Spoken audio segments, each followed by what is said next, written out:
নমস্কার বন্ধুরা, জয় শিবশম্ভু। আজকে আমাদের আলোচ্য বিষয় হলো ভোলেনাথ মহাদেব শিবশম্ভুর প্রিয় 5টি ফুল কোনটি। কোন 5টি ফুল শিবশম্ভুর মাথায় চড়ালে, শিবশম্ভুকে পুজো দিলে আপনার জীবনে সুখ, শান্তি, সমৃদ্ধি আসবে, আপনার সমস্ত মনোবাসনা পূর্ণ হবে। কোন সেই 5টি ফুল এবং কোন ফুল কোন কোন বারে দেওয়া উচিত, এই জিনিসটা আপনাকে আজকে আমি বলবো। আপনি একটু ভালো মতো মনে রাখবেন এবং সব সময় এই জিনিসটা মনে রাখবেন, ভগবান ভোলাদেব মনের ভোলা।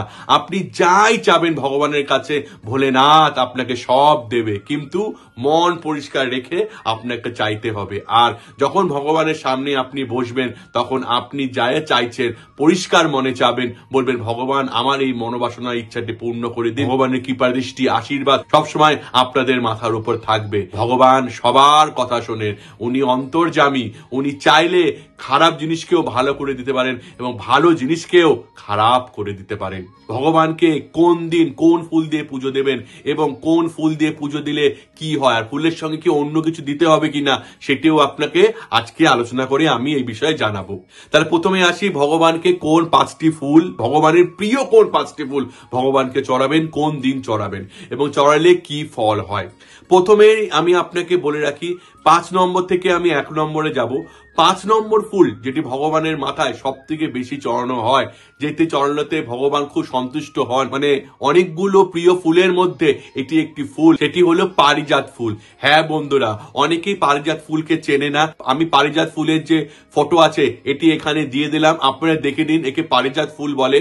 এই পারিজাত ফুল ভগবানের মাথায় আপনাকে দিতে হবে, সোমবার দিন দিতে হবে, উপোস করে দিতে হবে এবং নির্জলা উপোস করে ভগবানের মাথায় আপনাকে এই ফুল দিয়ে পুজো দিতে হবে। এই ফুল দিয়ে পুজো করলে আপনার দরিদ্রতা দূর হয়, অর্থাভাব দূর হয়, সাথে সাথে ভগবানের কৃপা দৃষ্টিও আপনার উপর পড়ে।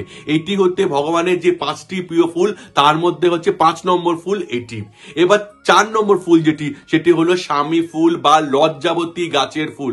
হ্যাঁ বন্ধুরা, স্বামী ফুল বা লজ্জাবতী গাছের ফুল আপনারা অনেকে জানেন লজ্জাবতী গাছের ফুল কেমন হয়। তবু লজ্জাবতী গাছের ফুল আপনি চিনতে না পারলে আমি এখানে ভিডিওতে আপনাকে ফটোটা দেখিয়ে দিচ্ছি, আপনি এই ফটোটা দেখে নিন। এই ফটোটিকেই বলা হয় স্বামী ফুল বা লজ্জাবতী গাছের ফুল। এই ফুল শিব ঠাকুরের মাথায় আপনাকে দিতে হবে সোমবার দিন। সোমবার দিন শিব ঠাকুরের মাথায় আপনি দিলে কি হবে, মনোবল বাড়বে, ঋণ থেকে তো মুক্ত হবেন, তার সাথে সাথে আপনার জীবনে পজিটিভ পরিবর্তন হবে। যে কোনো জিনিসে আপনার জীবনটা দুঃখে ভরে আছে, সেগুলো পজিটিভ পরিবর্তন হবে এবং তার সাথে সাথে শিবের, শিবশম্ভু কৃপা দৃষ্টি, আশীর্বাদ তা সবসময় আপনি পাবেন। এটি গেল আপনার 4 নম্বর ফুল। এবার 3 নম্বর ফুল কি, সেটি হচ্ছে ধুতরা ফুল। আপনারা সবাই ধুতরা ফুল চেনেন, এই যে সেই ধুতরা ফুল।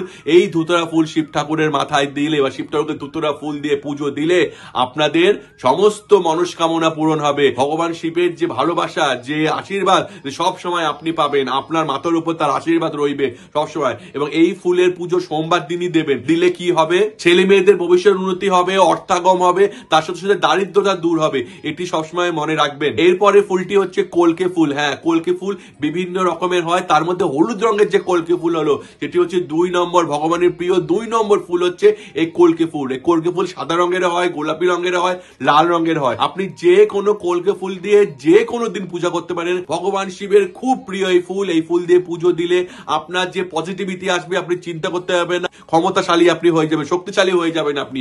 আপনাকে অনেকে আছে যে আপনাকে ছোট দেখানোর চেষ্টা করে, আপনার শত্রু আছে যে আপনাকে দমন করার চেষ্টা করবে, শত্রু আপনার দমন করতে পারবে, নেগেটিভিটি আপনার আশেপাশে থাকতে পারবে না। শিব ঠাকুরের মাথায় যদি আপনি এই ফুল দিয়ে পুজো দেন বা এই ঠাকুর যদি প্রতিদিন ফুল চড়ান, তাহলে আপনি এই ফলগুলো অবশ্যই পাবেন। আর 1 নম্বর ফুল হলো আকন্দ ফুল। হ্যাঁ বন্ধুরা, আকন্দ ফুল সাদা রং বা হালকা নীল রঙের হয়ে থাকে। আপনি যে কোনো দিন আকন্দ ফুল দিয়ে পুজো দিতে পারেন এবং যখন আকন্দ ফুল দিয়ে পুজো দিবেন, আপনার যা মনস্কামনা আপনি চাইবেন সেই মনস্কামনা পূর্ণ হবে। শিব ঠাকুরের সব থেকে প্রিয় ফুল হলো আকন্দ ফুল এবং আকন্দ ফুল দিয়ে সব থেকে বেশি পুজো দেওয়া হয় শিব ঠাকুরের। এছাড়া শিব ঠাকুরের আরো কিছু কিছু প্রিয় ফুল রয়েছে, কিন্তু এই 5টি প্রিয় ফুল তার সব থেকে প্রিয়। ধুতরা ফুল দিয়ে পুজো দিলে কি হবে, ধুতরা ফুল দিয়ে পুজো দিলে একটা পজিটিভিটি আসে জীবনে, জীবনে কোনো দুঃখ দরিদ্রতা থাকবে না, ঋণের বোঝা থেকে আপনি মুক্তি পাবেন, সংসারে সুখ শান্তি সমৃদ্ধি আসবে। আর সব থেকে বড় কথা, শিব ঠাকুরের আশীর্বাদ, ভোলাদেবের আশীর্বাদ, মহাদেবের আশীর্বাদ আপনি সব সময় পাবেন। পুজোর সময় শিব ঠাকুরের এই মন্ত্র দুটো অবশ্যই পাঠ করবেন।